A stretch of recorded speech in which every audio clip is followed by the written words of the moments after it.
What's going on, everyone? This is Vicente. And this is Izzy. And today we're looking at the franchise of Blade, starting with the first original Blade.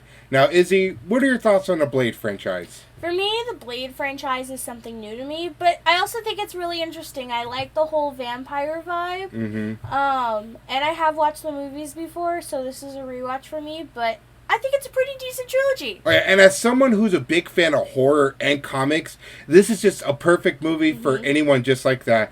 And what's so funny is that the original Blade movie, it wasn't going to have Wesley Snipes. And this is when Izzy wanted to hear live. So who do you think was going to be Blade before Wesley Snipes? Will Smith. Nope.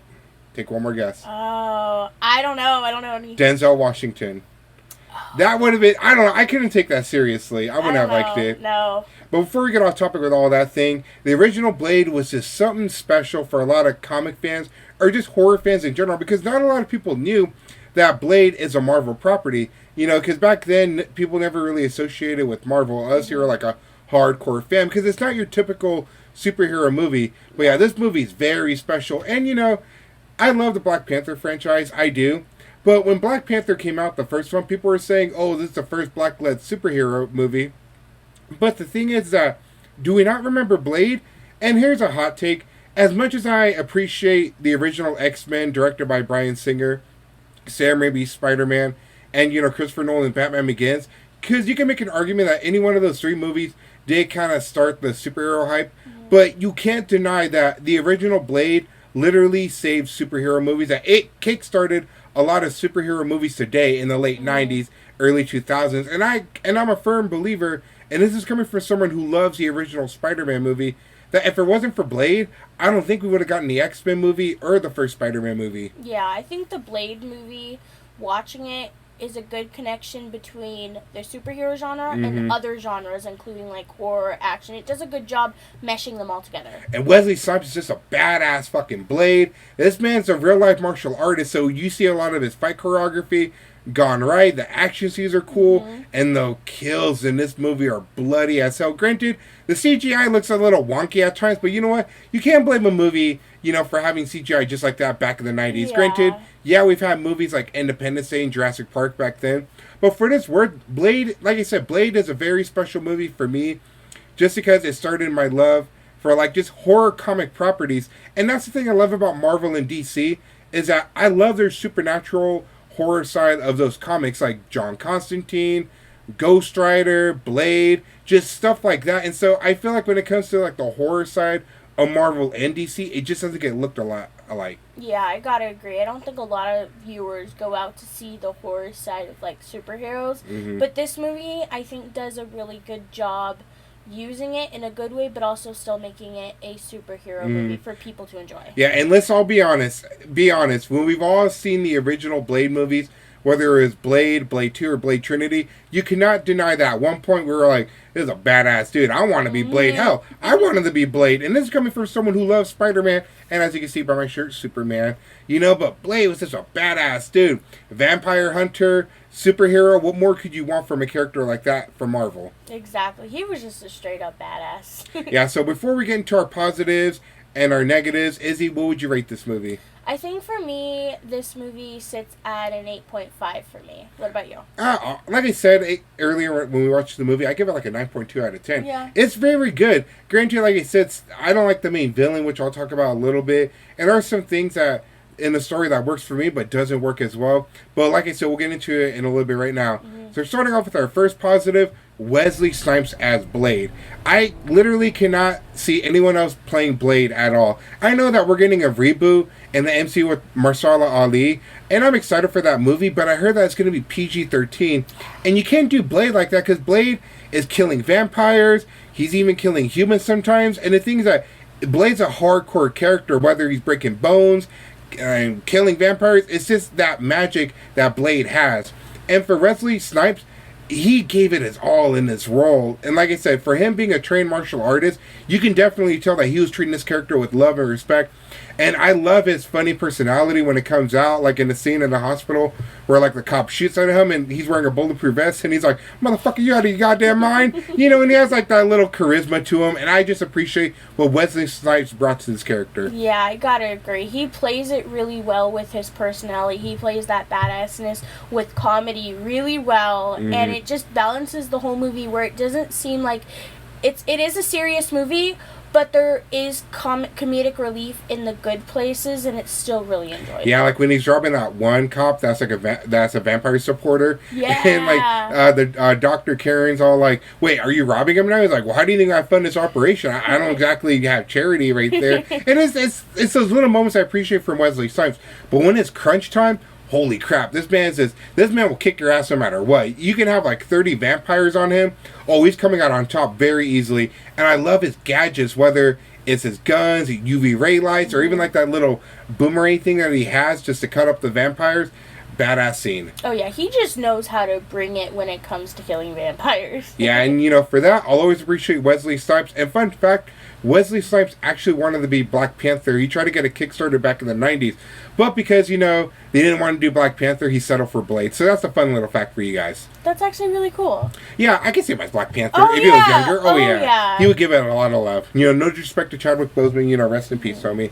All right. And now with our second positive, the opening scene with the Vampire Club. Izzy, I know you love this scene, so I'm going to let you take it first. So for me, I really like this thing, and I thought this was a great opening to who Blade is and what he does, because it didn't give us like a normal origin story.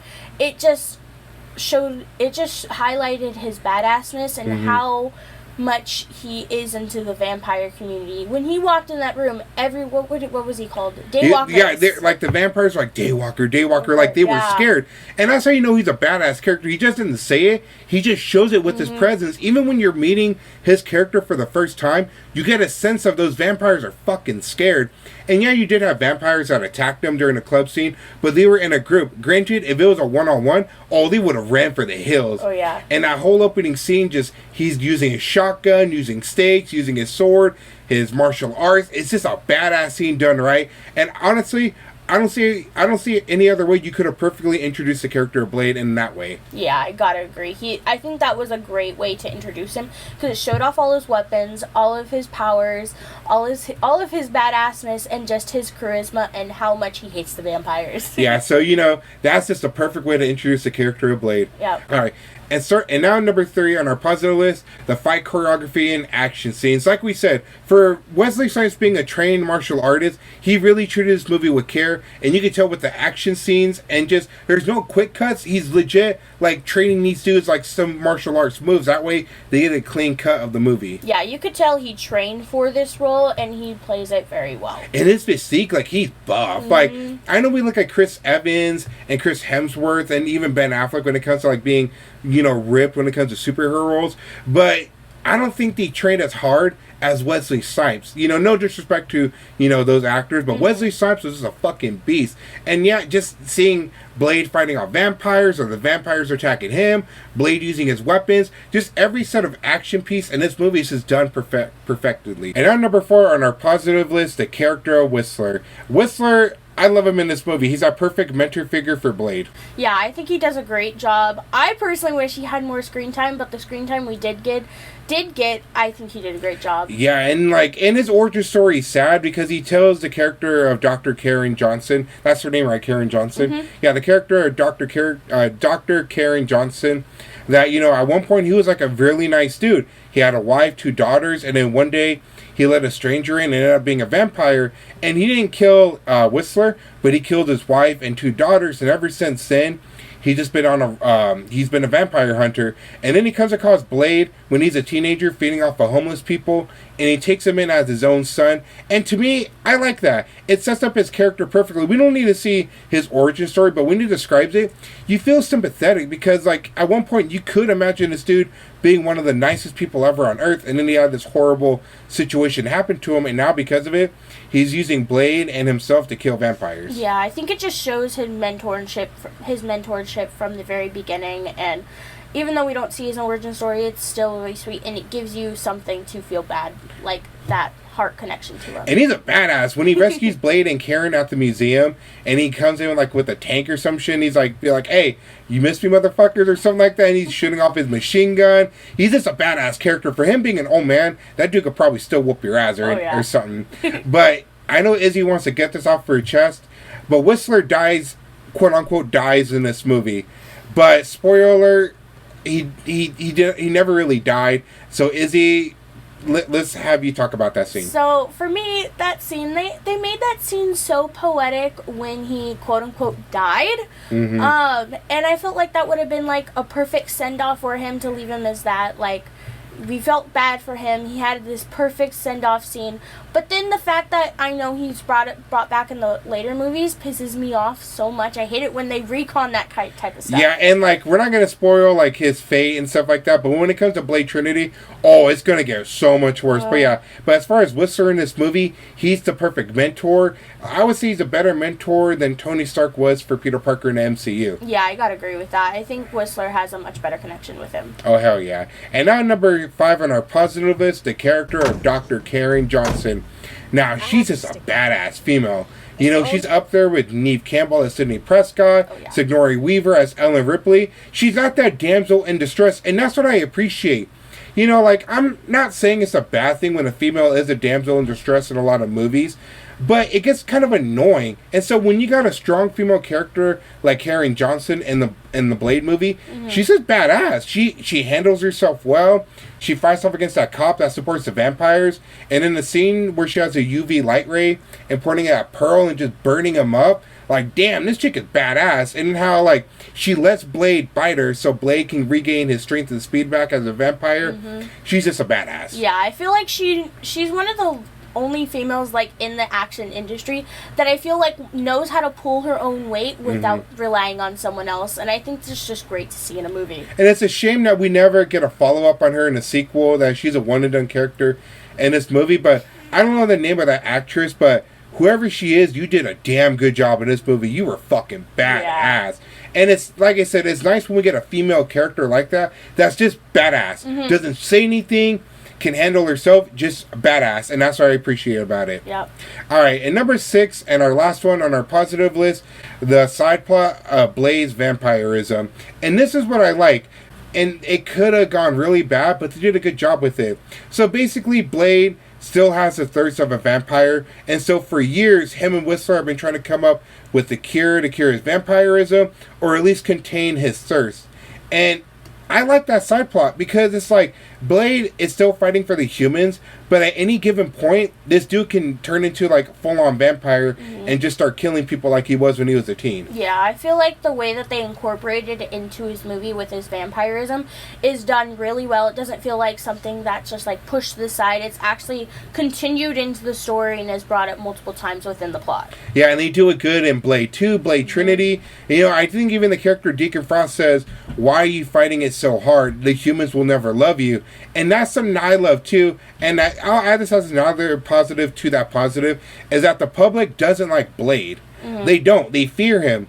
But at the same time, Blade doesn't care, because he knows that if he protects the humans, it'll keep the vampires away. And so I do like that side plot, and it never really takes front and center too much. And when it does, it fits in at the right moment when the story calls for it. Yeah, I gotta agree with that. I think it's also an interesting plot point that the humans don't like him, but he still protects them. Yeah, you know, it's kind of like the X-Men and the comics, and then Spider-Man, even in the comics and Tobey Maguire trilogy too, where the public, some people just don't like them. Yeah. But they still do their job. And like I said, Blade just never gets the love and appreciation.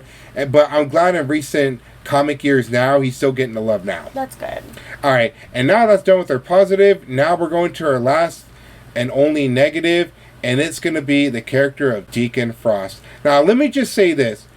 I don't think he's a bad villain necessarily, but he comes off as too much of a crybaby. Yeah, for me, as a villain, I feel like he personally relies way too much on his henchmen in this movie. Like, you literally only see him fight powerfully at the very end, but other than that, it really feels like only his henchman is going after Blade.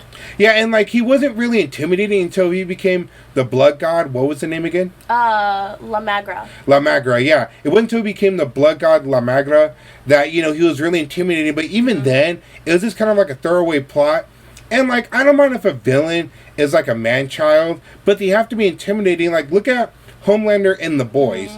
Yeah, Homelander is kind of a man-child, but at the same time, that motherfucker's scary. And that's who Deacon Frost should have been. And so, just seeing Deacon Frost be like this little Twilight vampire, crying because, I'm not a pure vampire. He was only a vampire because someone bit him, and he just looked down upon. It just screams typical teenage 2000 movie for me. Yeah, for me, it just seems like he wanted to be this, like, high and mighty man-child, and like just the boy toy, and it just didn't work for me. Yeah, and another thing I'll add too is that there's a high council with the elder vampires, and they have a treaty with the humans that said if the vampires stick with like low-level people, you know, the politicians and everyone else won't out them out. And the thing is that you can tell that the high council or high table vampires, the elders, don't like Deacon Frost. And then he even kills one of them, Dragonite. And it's like at one point in the movie, it's like, how are you guys not teaming up and whooping his ass? Yeah, that made no sense to me, because if they're like all these high-powered vampires, why not just kill him? Or even just hire people, you know, something, you know? And so they could have done Deacon Frost a little bit better, but it's not enough to sour the movie experience for me. It's more of a nitpick. Now, you want to talk about negatives? Well, wait till we get to Blade Trinity, because those are real-ass negatives. Yeah. All right, and that's going to do it for our review of the first Blade movie. It is a damn good movie for all horror fans, vampire fans, and just comic fans in general. You know, Wesley Snipes really brought this character to life, and I just appreciate it. And Wesley Snipes, even though you don't get enough love as Blade, you're still always going to be my Blade. No disrespect to Mahershala Ali. I'm pretty sure he's going to kill it when he's Blade. But for me, you're always going to be my Blade. Alright, everyone, that's going to wrap it for our film review of Blade. Yep. Wesley Snipes was just a fucking badass in this movie. He really brought it his all. And like I said, Blade just never gets enough love when it comes to like starting the whole superhero hype or just a comic character himself. And I'm excited for Mahershala Ali's portrayal in the MCU, but I don't think it's going to come as close or as badass as Wesley Snipes, but only time will tell. Yeah, nothing's as good as the original. We all know that. Yeah. Alright, and that's going to do it. And as always, as we tell you, take care of others, take care of yourselves, and be good people. And we'll catch you next episode. Peace out, everyone. Bye, guys.